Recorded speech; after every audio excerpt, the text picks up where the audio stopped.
월말 김어준입니다. 생활 속의 명품 박종진 만년필 연구소 소장님 다시 모셨습니다. 안녕하세요. 박종진입니다. 멋있는 모자를 쓰고 오셨네요. 요즘에 좀 모자에 좀 빠져 있습니다.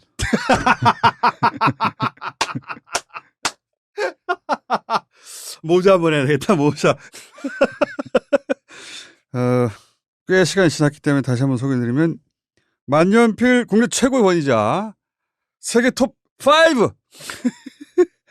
근데 오늘은 만년필 이외의 필기구를 저희가 한번 다뤄보려고 모셨습니다.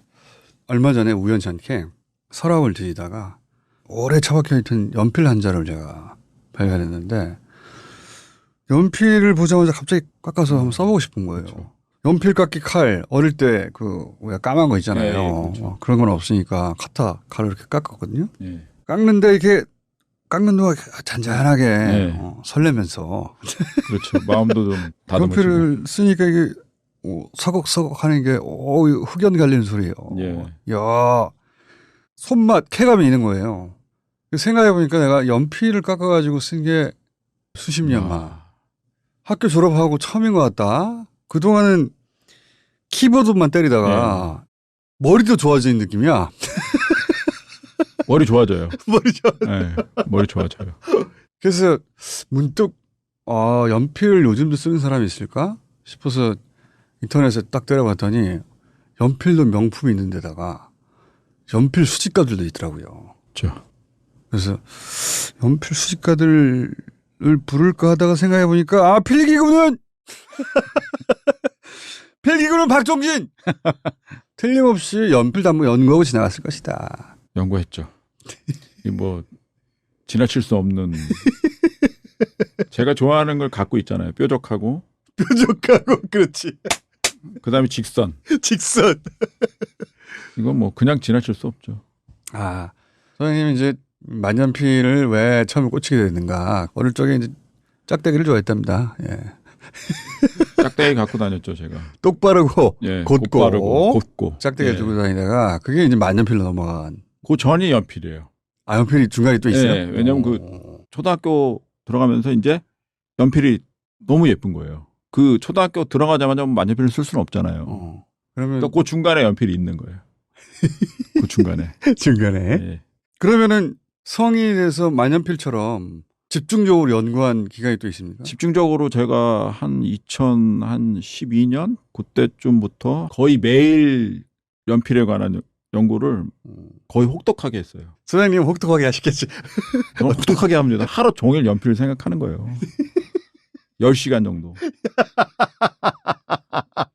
10시간 정도. 만년필을 사러 가잖아요. 어느 문방구에 가요. 그럼 만년필이 없어. 그 문방구에. 그럼 문방구 주인이 화를 내. 왜 안 파는 걸 물어보느냐.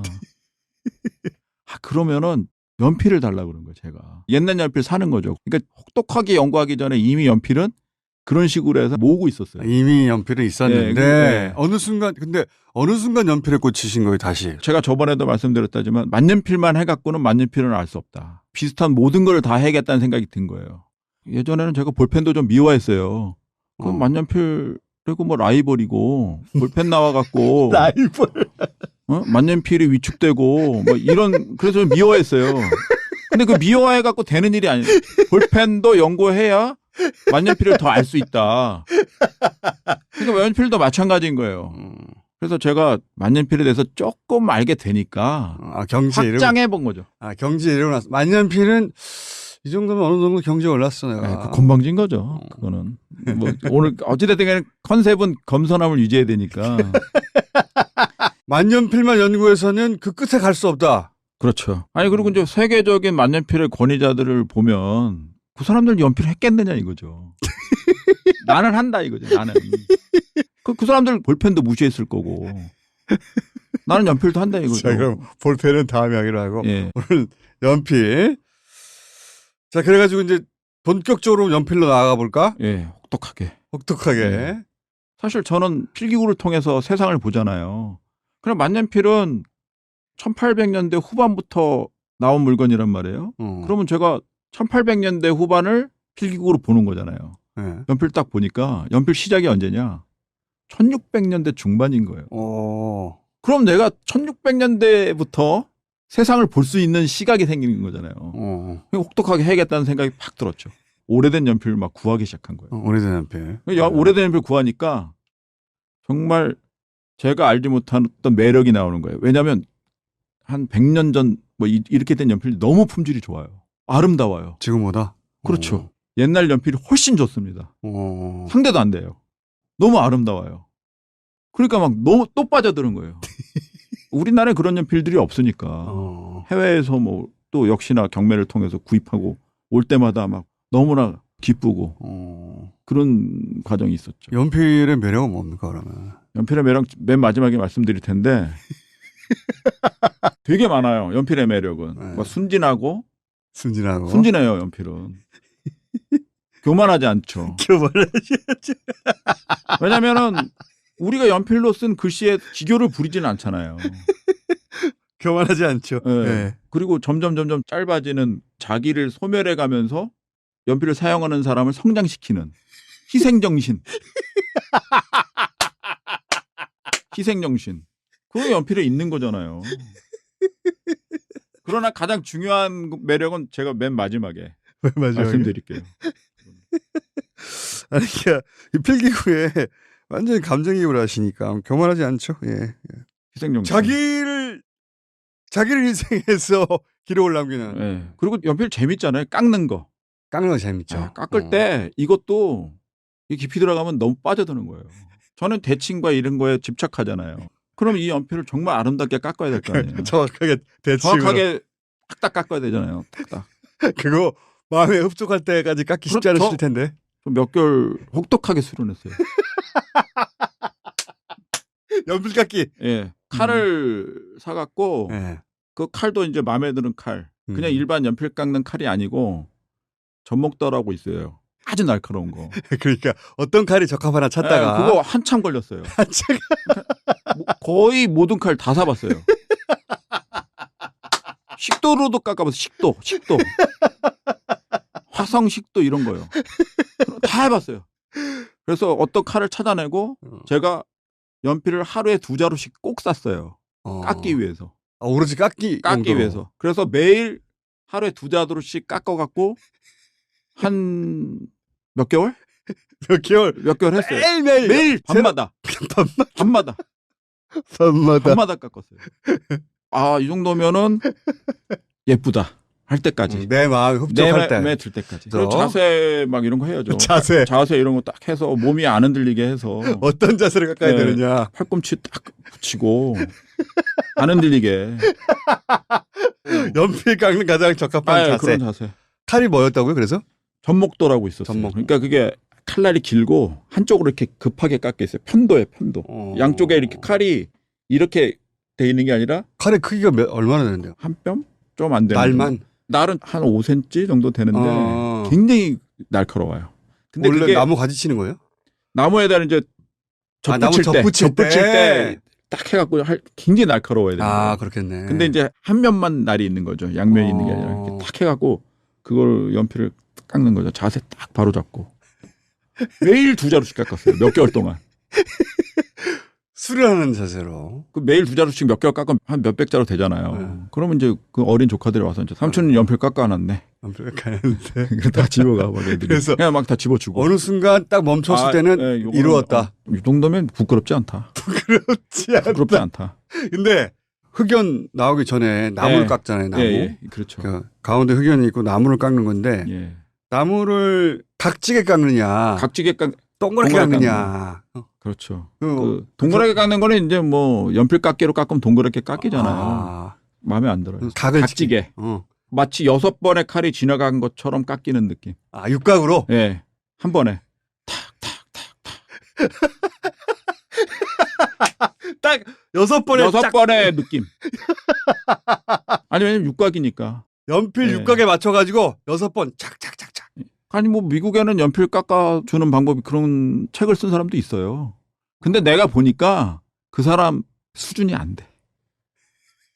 너무 잘 못 깎았어요. 소장님도 직접 다 해봐야 되니까. 다 해봐야죠. 그러니까 착착착착 6번의 연필이 쫙 깎이는 어느 순간에 가서 이거는 됐다. 세상에서 가장 좋은 연필 깎기도 손으로 깎는 것만 못해요. 그러니까 연필 깎기 역사도 뭐 굉장히 긴데 연필 깎기의 역사. 그것도 연필 깎기도 제가 다 연구해봤어요. 연필 깎기. 아니, 해봐야 되니까 그거를 해보지 않고 얘기할 수가 없잖아요. 그렇지.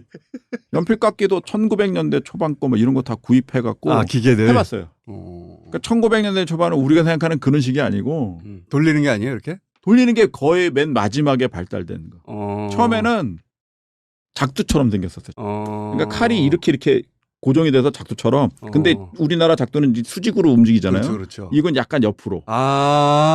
이렇게. 그러니까 한쪽 면은 고정돼 있고 네, 그렇죠. 연필을 거기다 대고 놓고 이렇게 깎는 거예요. 옆으로 1900년대 초반에. 빗듯이 이렇게. 그렇죠. 그런 것들은 실력이 좀 뛰어난 사람한테는 그렇지. 예쁘게 되고 어느 정도 되겠네. 안 되는 사람들은 잘 안 되죠. 근데 맨 마지막에 나온 연필 깎기는 근데 그거 돌리면 똑같잖아. 다 똑같아. 그런 건 매력이 없는 거예요. 그런 건 매력이 없는 거예요. 그렇지. 그러나 이런 초창기에 나온 것들보다도 내가 손으로 깎는 게 더 매력이 있는 거죠. 나밖에 할 수 없는 경지. 각도, 네. 그다음 깊이. 예. 노출되는 정도는 20mm에서 24mm 이내. 그리고 딱 육각. 육각. 칼질은 몇 번 합니까? 사실 6번처럼 보이지만 한 12번 정도. 12번 정도. 예. 이거 비밀입니다. 6번처럼 비밀입니다. 비밀입니다. 다들 6번에 깎은 줄 알아요. 비밀이에요, 비밀. 딱 한 번에 착착착착 6번에 깎는 것처럼 보이지만 한 번씩은 더 손을 좀 더 댔다. 그럼요. 12번. 예. 비밀이다 근데. 한 번에 그렇게 많이 치면은 연필이 어떨 땐 그냥 뜯겨나가요. 깎기 전에 그 색깔이나 이런 걸 보고서 잘 깎일 것인가를 갖다 판단할 줄 알아야 돼. 그러니까 연필을 딱 사면은 깎기 전에 네. 저는 여기를 딱 보는 거예요. 여기. 위를. 여기 딱 보는 거예요. 색깔을 봐야 돼요. 그리고 그리고 연필은 이게 통나무 같지만 예. 두 개가 붙어 있는 거예요. 그 중간이 접착돼 있어요. 그렇겠다. 예, 심을 넣고 이렇게 덮은 거예요. 샌드위치처럼. 그러면 이 나무가 비슷한 거를 골라야 돼. 반이. 그러니까 색깔이 틀리잖아요. 이쪽은 하얗고 약간 그렇지. 갈색이다. 그러면 잘 안 깎여져요.